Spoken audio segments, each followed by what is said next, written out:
Call of Duty Advanced Warfare 2 is the 13th main installment in the Call of Duty franchise and the 23rd game overall in the franchise since the original Call of Duty was released in 2003.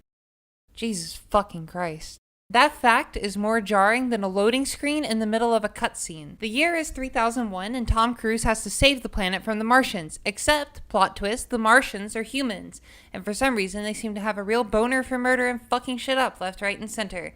I really tried to soak up some of the lore, but despite everything I read, I couldn't understand what the big bad guy was so upset about. Like, he literally wants to eradicate all the people that live on Earth.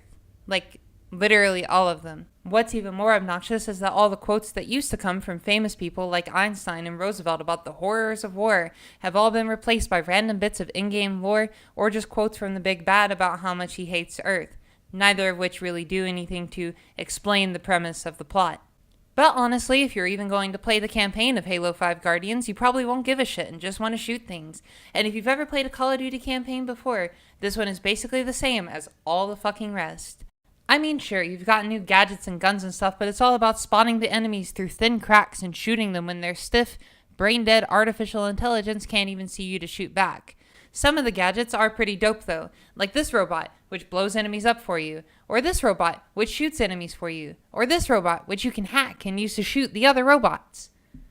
There's regular grenades as well, but there's essentially no reason to use them when these little guys will run around, find the enemies, and do all the work for you. Of course, it also has the obligatory stealth missions and on-rail shooting segments, along with the Black Marine Sergeant from Alien. There's even a Hitman level where you get to disguise as the enemy and walk around the base for a bit before going back to shooting everything in sight. A completely new type of level is also featured in Mass Effect Andromeda, aerial/space combat missions. And I'm not talking fly this jet in a scripted sequence and support yourself during your ground operation. I'm talking this is something you actually have to play a lot and be engaged in.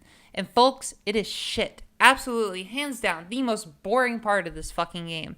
I mean, I thought it was going to be like Halo Reach in a way. Just a one-time thing and then it's done. You know, and the first time I did it in Halo Reach, I liked it, but then the level was over. On subsequent playthroughs, it became my least favorite level because it's just too shallow. Halo, much like Call of Duty, is not an air combat game. So why in the fuck are there so many of these parts? Seriously, they're all the same. All you do is lock in and shoot and lock on and shoot and lock on and shoot. The game won't even let your crosshair move from a fucking target if you've locked onto them.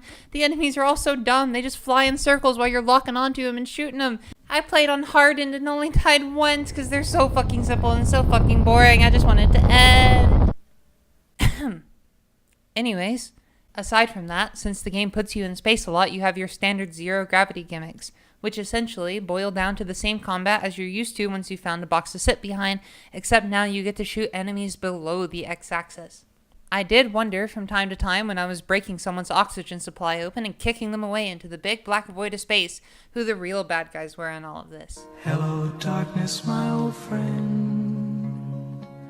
I've come to talk with you again. Because a vision softly creeps. The multiplayer, again, is your run-of-the-mill affair in Ghost Recon Advanced Warfighter 2. If you've ever played a Call of Duty game before, you should, again, feel right at home here. Everyone still drops dead, including you, in about 1/10 of a second from almost every single gun. It's fast-paced, high-octane, and kind of looks like Michael Bay's Transformers, but scaled down. But if you're like me and filling up XP bars to unlock more OP guns doesn't appeal to you, you might lose interest after a short while. But, after all, it is a casual game for most of the people who do buy it every single year. Something to just get lost in because it doesn't require you to try incredibly hard to do well. The game is definitely built around giving you a helping hand by making everything powerful as shit. Take this for instance. In my first ever multiplayer game, I had realized my key bindings I set in campaign had reverted themselves. While I was trying to figure out what did what, I accidentally threw a grenade over a short wall. And bam, that was my first kill ever in this game's multiplayer mode, and it was a complete accident. But you can do shit like this all the time in this game series, and now it's easier than ever with all the new OP grenades. And over the years, we've had tons of features built in to give you a helping hand even if you completely suck balls. Kill streaks that don't reset on death, extra perks for dying a lot, but this time around they have these new weapons and gadgets called payloads. Because of their extremely limited ammunition, they're not exactly massively impactful in the course of the entire match, but they're definitely the strongest guns you can have in the game. They all absolutely shred shit to pieces. So even if you're awful, all you have to do is land like 1 or 2 bullets, which is easy when you have a crossbow ricochet rifle that shoots about 80 of them per second. It is definitely worth noting that when I tried to play this game, there was no one in some of these playlists here. The game just came out whenever I recorded this footage, and the only matches I could ever find were either Team Deathmatch, Domination, or the 24/7 Terminal playlist. Apparently, as I later found out, the Windows Store and Steam versions of the PC release of this game don't exactly play nice with each other, and thus the communities are split. I'm not even kidding. So when I found this out, I was like, oh, I wonder if it's because the Windows Store PC players get to play with the Xbox players. No, they don't. Xbox can only play with Xbox, PlayStation with PlayStation. But if you bought it on Windows Store and I bought it on Steam, PC can't even play with PC. What a fucking joke, dude. So if you decide to pick up EVE Online this holiday season, be sure to get it for Sony's PlayStation 4 trademark or Microsoft's Xbox One trademark.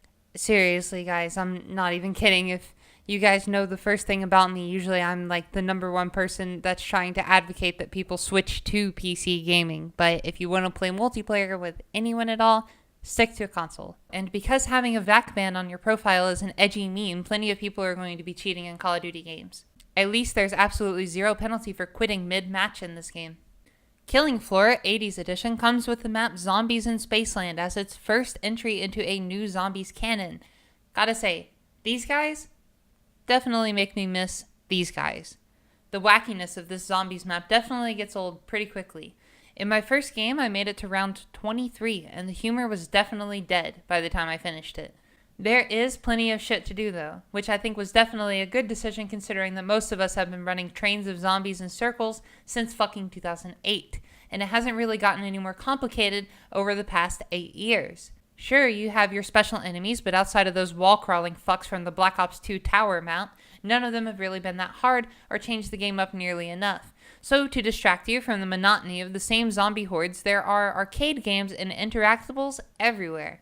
I have no idea what any of the Easter eggs are for this map right now, but I don't really care if I ever find them as long as I can play a knockoff version of Galaga or ride a roller coaster when I've run out of bullets. You're given incentives to play them as well. For instance, you can spend the tickets you earn to buy different types of grenades and ammo. If you die, you can respawn by playing them in the afterlife, which is definitely better than previous games where you would watch your friend run circles on Kino der Toten for 10 minutes trying to stay alive and come up with enough ammo to finish the wave. So I'm going to go ahead and say this about Call of Duty Infinite Warfare. It's okay. It's not spectacular and it's not abysmal. It's the same old song and dance that you're used to because it seems no matter how hard they try, they can't deviate enough from that standard formula that's been so successful since the original Modern Warfare came out. They've just stacked more and more bullshit on top of the game over the years. Now instead of 5 OP class combinations and guns, there's about 50 of them. Instead of airstrikes and helicopters, you have space jets and VTOLs. But at the end of the day, it really is the same shit as always for this series. If you've played any Call of Duty game before, again, like I said earlier, you will probably find yourself sinking a decent amount of time into this one as well. But if you're anything like me, you've probably have moved on from this series years ago. Again, before I go, I highly recommend that you do not buy this on PC as the community is spread very, very thin. If you liked this video, be sure to hit the like button. If you didn't like this video, then be sure to hit the dislike button. If you have any suggestions for games you would want to see me review, feel free to leave them down in the comments below. And if you enjoyed this video, be sure to subscribe for more videos like it in the future. Have a good day, guys. I got Miley, I got white. I'm like joint, J's in the hood, they snort. Tiny hallway or room with only one entrance, in which case you can chew through as many guards as it takes before they wise up and shoot you while you're stabbing their buddy instead of waiting till afterward. Damn, son. Damn, son.